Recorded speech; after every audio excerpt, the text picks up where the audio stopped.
The Bronze Age world was an interconnected network of different complex civilizations. It had sprawling palaces, well-developed bureaucracies, extensive diplomatic networks, trade prospered, monumental architecture dotted the landscape as a testament to the greatness of these ancient polities. But, and this is a big but, the Bronze Age world is perhaps most famous for its collapse.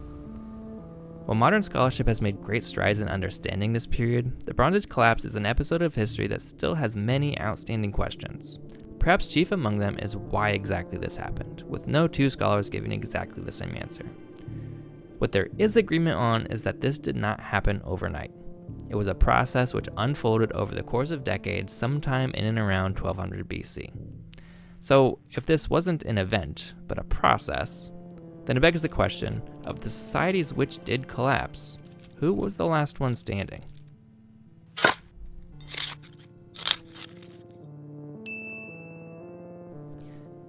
Before diving into the timing of the Bronze Age collapse, it's worth briefly mentioning how we date things archaeologically.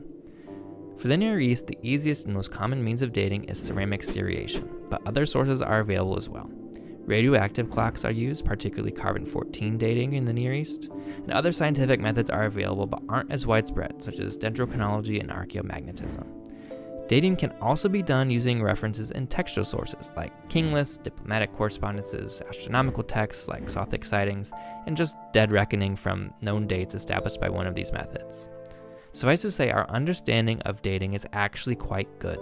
Sometimes we can narrow things down to just a year or two, and other times to a decade or so. But overall, we have a pretty good framework for dating even the most confusing period of the Bronze Age collapse. Speaking of a tight chronological window, we know based on the dendrochronological record that in Anatolia between 1198 to 1196, there was a prolonged drought. This may be what precipitated the collapse of the Hittite Empire. The capital of Hattushash was destroyed sometime between 1190 and 1180. The public buildings had been emptied before they were burned, with the domestic quarter of the city largely untouched. So the destruction of the city probably came after it was abandoned. Sites around Hattushash like Alakahoyuk, Alishar, Mashahoyuk, and Karaoglan were all destroyed by fire, but it seems a lot of Hittite sites were simply abandoned shortly after the year 1200, likely in the wake of the multi-year drought which began around 1198. Elsewhere in Anatolia, the famed city of Troy was destroyed in the early years of the 12th century. Stratum 7a was destroyed around 1180 BC. It shows evidence of burning all over the city. Arrowheads were found embedded in the walls, and bodies were excavated in the streets, unburied. The city was rebuilt in Stratum 7b, but on a much less grand scale.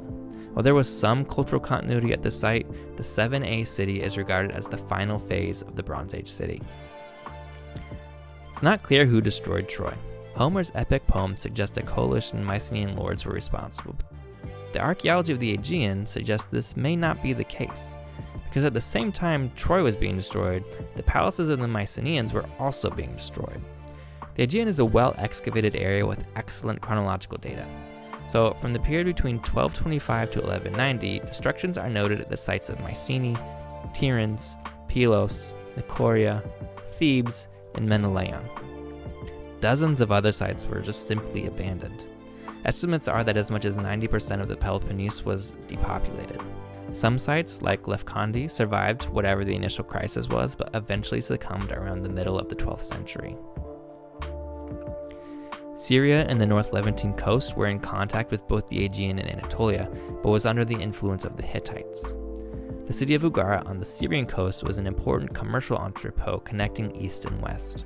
Caches of clay tablets written in an alphabetic cuneiform script have been indispensable for understanding the geopolitics of the late Bronze Age world.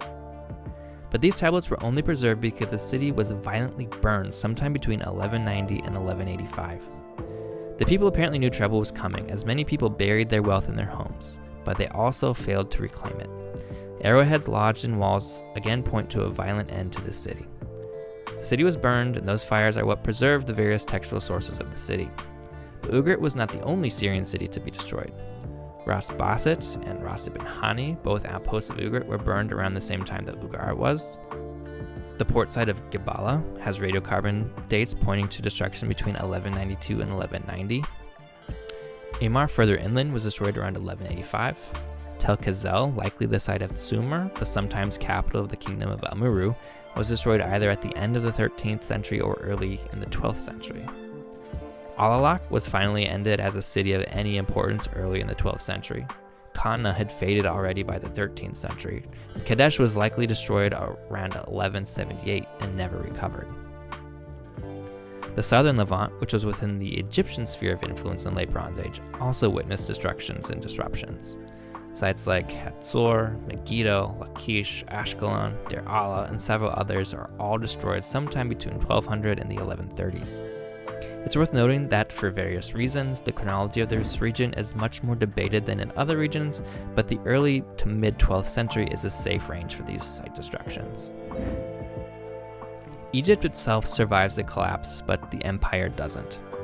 Egyptian control outside the Nile Valley declines sharply, with only a few islands of influence at sites like Bet Shan in the Jezreel Valley, lingering on until 1150 or so.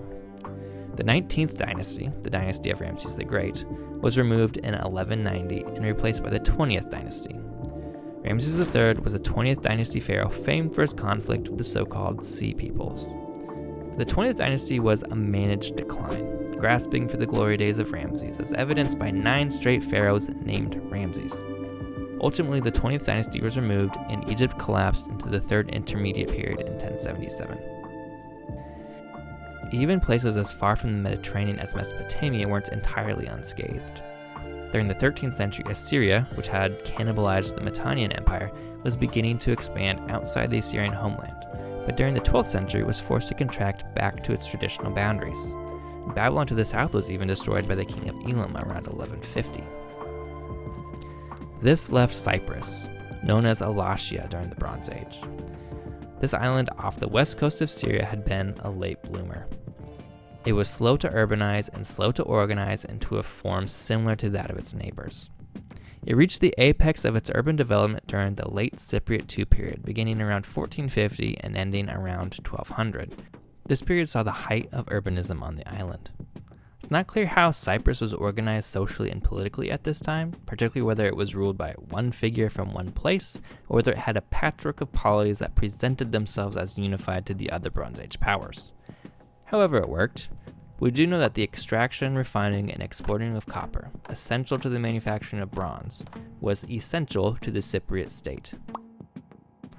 Around 1200, Cyprus experiences several disruptions on the island. The sites of Alassa, Episcopi Bambula, Kalavassos Ios Demetrios, Moroni Vournes, and Morphotumbatus Karu were all abandoned. Sites like Sinda, Enkami, and Hala Sultan Teke experienced episodes of violence. However, despite these disruptions, the Late Cypriot II is not considered the end of the Bronze Age. That is the Late Cypriot IIIA period, dating from 1200 to 1100 BC. This final phase of the Bronze Age saw some rebuilding at Enkami, occupation at Kidian and Peleopaphos, and there were also new, albeit short-lived, settlements at Maa Pelecastro and Pila Kokinokromos. These settlements were initially linked with colonists arriving from abroad, particularly the Aegean, and were proposed to be outposts for refugees fleeing their own collapsed civilization. Currently, archaeologists believe these to be outposts not of foreigners, but of the sites of Peleopaphos and Kidian respectively.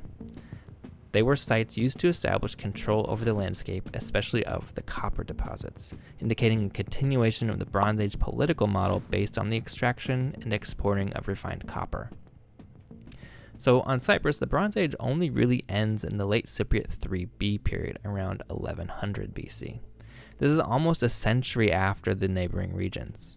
Only after 1100 did Cyprus begin to enter its post-collapse phase, when most of its neighbors were well underway into rebuilding and reforming into the new political forms that developed during the succeeding Iron Age.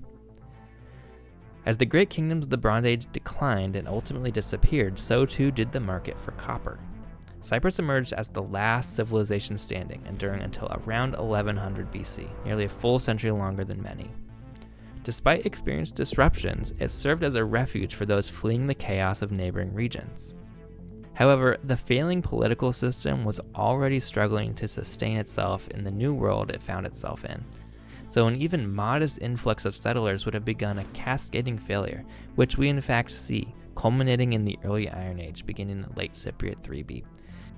And just as the Mycenaean city-states, ruled by Awanaks, were gone, and the Hittite great king never again ruled over Anatolia, so too did Alashia disappear, never to return. But the people of Cyprus demonstrated remarkable resilience, emerging from the collapse to forge a vibrant new landscape. New artistic traditions flourished, cities were established, and innovative political systems took root, giving rise to a network of city kingdoms that thrived for nearly 1,000 years. This transformative period not only reshaped Cyprus, but also laid the groundwork for a dynamic future, illustrating how even in the face of chaos, humanity can create stability and excitement anew.